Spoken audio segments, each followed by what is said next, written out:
भाई एक फोटो कर लीजिए।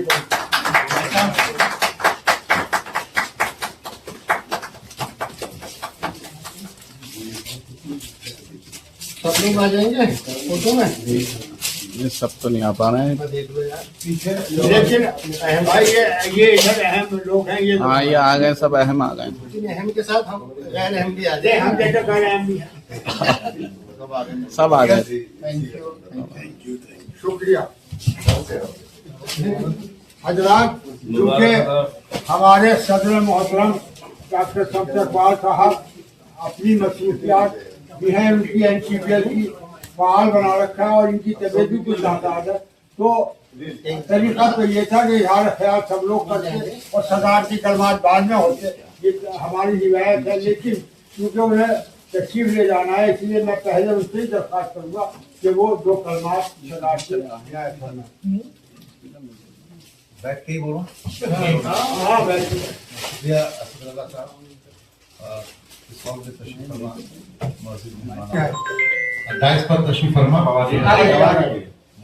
तो मेहमान ग्रामी और इस महफिल में तशरीफ फरमा उर्दू से मोहब्बत रखने वाले लोग। मैं ममनून हूँ असदुल्लाह साहब का कि जिन्होंने मुझे ये मौका फराहम किया आप लोग के दरमियान आ सकूँ। मेरा एक कमिटमेंट होता है, जब मैं किसी से कहता हूँ तो वो जरूर पूरा करता हूँ। इनसे मेरी बात हुई 10-15 दिन पहले, जब मैं यहाँ था भी नहीं। मैंने कहा कि भाई 23 तारीख को मैं एक बार चेक कर लेता हूँ, क्योंकि ये किताब की रस्म इजरा है।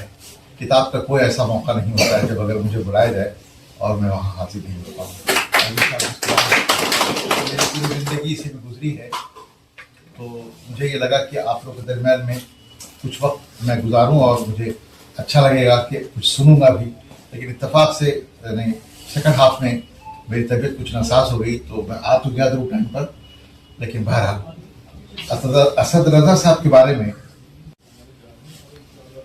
आपको और हमें हंसाती तो है और हम उससे महसूस भी होते हैं, लेकिन जो दर्द है समाज का, मुआशरे का, वो उसको भी हमें निशानजद कर जाती है कि आप उस पर गौर कर सकें।